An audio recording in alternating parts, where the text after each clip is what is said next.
بسم اللہ الرحمن الرحیم۔ غیر مقلدین نام نہاد اہل حدیث، ان کا دعویٰ یہ ہے کہ ہم ہر صحیح حدیث پر عمل کرتے ہیں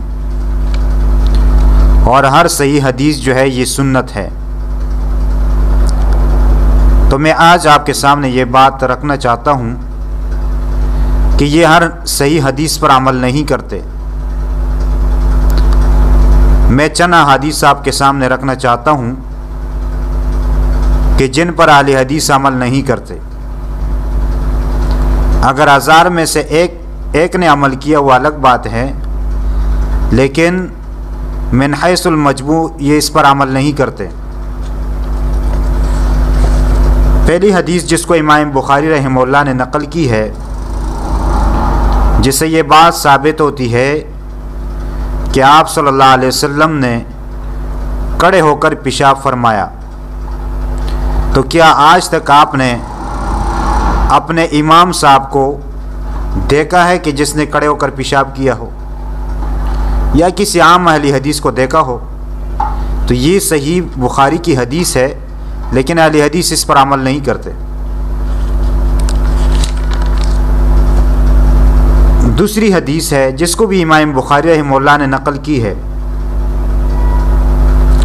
جس میں یہ ہے کہ حضرت عائشہ رضی اللہ تعالیٰ عنہ فرماتی ہے کہ حضور اکرم صلی اللہ علیہ وسلم نے میرے گود میں سر رکھ کر قرآن کریم کی تلاوت کی، اور میں حالت حیض میں ہوا کرتی تھی۔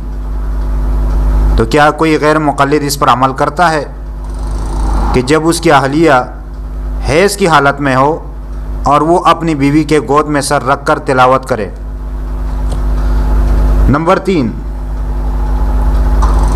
ابو داؤد شریف میں ایک حدیث ہے جس کو صحیح ترمذی میں البانی نے حسن کہا ہے۔ اس میں یہ ہے کہ آپ صلی اللہ علیہ وسلم نے نماز کی حالت میں دروازہ کھولا تھا۔ تو کیا آج تک کسی غیر مقلد نے اس پر عمل کیا ہے، یا وہ ہر اسی طرح موقع میں اس پر عمل کرتا ہے؟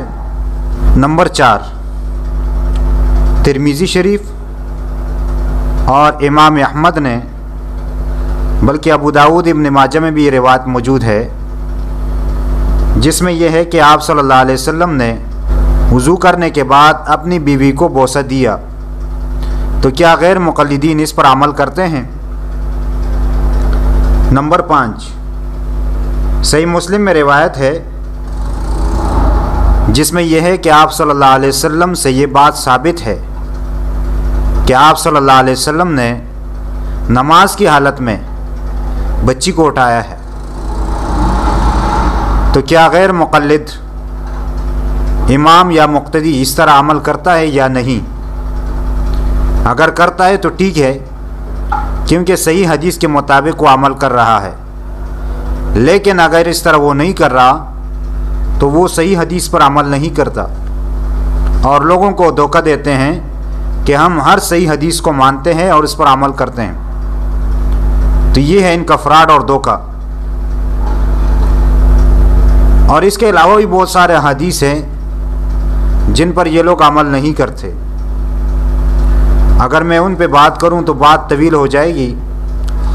باقی اللہ تعالیٰ سے دعا ہے کہ اللہ تعالیٰ ہمیں سمجھنے اور بات پر عمل کرنے کی توفیق عطا فرمائے، اور ان جاہلوں کو اللہ تعالیٰ سمجھ عطا فرمائے۔ وما علینا الا البلاغ المبین۔